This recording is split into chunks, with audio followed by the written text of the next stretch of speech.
वक्फ कानून के खिलाफ आज बाद नमाज जुमा शहर हैदराबाद की तारीखी मस्जिद के अलावा शहर की मुख्तलिफ मसाजिद के पास मुसलमानों ने ज़बरदस्त एहतजाज किया। इस एहतजाज में बुजुर्गों, बच्चों और नौजवानों ने कथी तादाद में शिरकत की और हुकूमत के इस काले कानून के खिलाफ नारेबाजी की और इसे फौरी वापस लेने का मुतालबा किया गया। इस एहतजाज के पेश नज़र शहर भर में पुलिस के सख्त सिक्योरिटी इंतजाम भी किए गए हैं।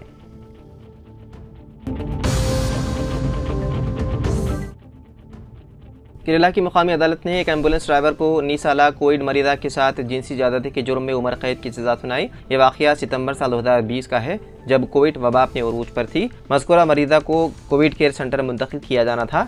इस काम के लिए नौफल नामी ड्राइवर को एम्बुलेंस में मुतासरा को मुंतकिल करने की जिम्मेदारी दी गई थी, लेकिन केयर सेंटर ले जाते हुए उसने मुकर्रर रास्ता इख्तियार करने के बजाय एम्बुलेंस का रुख एक सुनसान मकाम की तरफ मोड़ दिया और वहाँ मरीदा के साथ जिनसी ज़्यादती की बाद नौफल ने मुबैना तौर पर उस लड़की से माफ़ी मांगी। केयर सेंटर पहुंचने से कबल उसने सॉरी कहा, जिसे मुतासरा लड़की ने अपने फोन पर रिकॉर्ड कर लिया। केस की तफ्तीश के दौरान यही वीडियो सबूत के तौर पर कलीदी साबित हुआ। केयर सेंटर पहुंचने के बाद मुतासरा लड़की ने महकमे सेहत के जिम्मेदारों को वाक़े की इत्तला दी, जिन्होंने पुलिस को मुतला किया। मुतासरा के बयान की बुनियाद पर नौफल को गिरफ्तार कर लिया गया था और अब अदालत ने जुर्म साबित होने पर उसे उम्र कैद की सजा सुनाई है।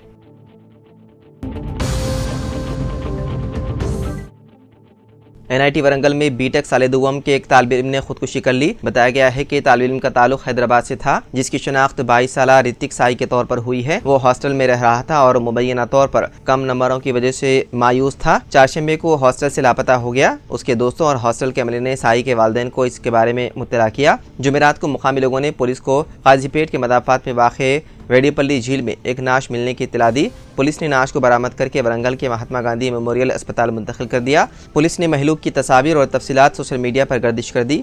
साई के दोस्तों ने तस्वीर की शनाख्त की और कॉलेज में तालिब इल्म के गैर मामूली रवैये के बारे में पुलिस को मुत्तला किया। वरंगल पुलिस ने इस सिलसिले में मुकदमा दर्ज करते हुए मुख्तलिफ ज़ावियों से तहक़ीक़ात में मसरूफ़ है।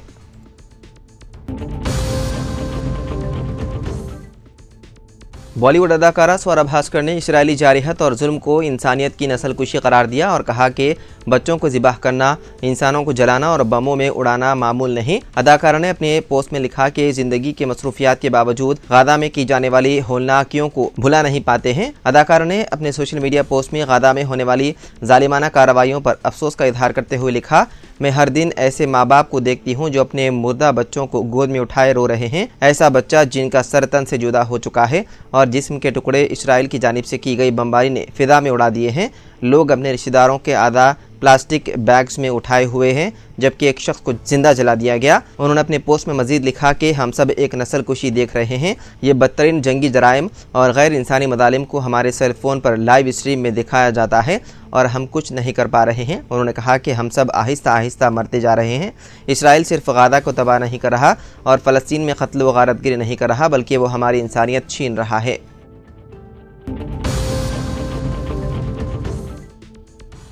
हैदराबाद में गुज़िश्ता दिनों आम की कीमतों में नुमाया कमी आई है। मुकामी मंडियों में आम की आमद में इजाफे के बाइस आम की कीमत तकरीबन आधी हो गई है। कुछ दिन पहले हैदराबाद के बाशिंदों को आम की प्रीमियम अक़साम के लिए 350 से 400 रुपये फ़ी किलोग्राम के दरमियान अदा करना पड़ रहा था। ताहम सप्लाई में इजाफे की वजह से अब कीमतें 100 से 150 रुपये फ़ी किलो तक गिर गई है। ताजिरों को आने वाले हफ्तों में मजीद कमी की तवक्को है, क्योंकि पड़ोसी रियासतों से मजीद स्टॉक पहुँच रहा है। इससे कबल नामुवाफिक मौसमी हालात ने आम की पैदावार में खलल डाला और हैदराबाद को तरसील में ताख़ीर की।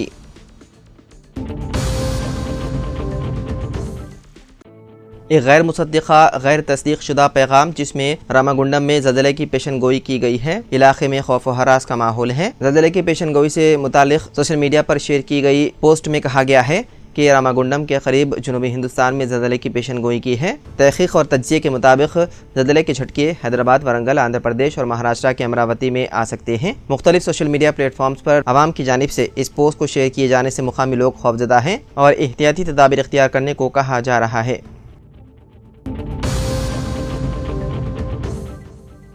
महकमे अक़लियती बहबूद ने राजीव युवा विकासम स्कीम के लिए मुस्लिम अक़लियत और ईसाई अक़लियत को स्कीम से इस्तिफ़ादा का एक्शन प्लान तैयार किया है। स्पेशल सेक्रेटरी अक़लियती बहबूद तफसीर इकबाल ने एक्शन प्लान साल 2024-25 पर मुश्तमिल GOMS जारी किया। अक़लियती फाइनेंस कॉरपोरेशन व क्रिश्चियन माइनॉरिटी फाइनेंस कॉरपोरेशन के जरिए स्कीम पर अमलावरी की जाएगी। मुस्लिम अक़लियत के लिए राजीव युवा विकासम स्कीम के तहत 1003 करोड़ इमदाद का मंसूबा है, जिसमें 756 करोड़ बतौर सब्सिडी रहेंगे, जबकि बैंक कर्ज 247 करोड़ रहेगा।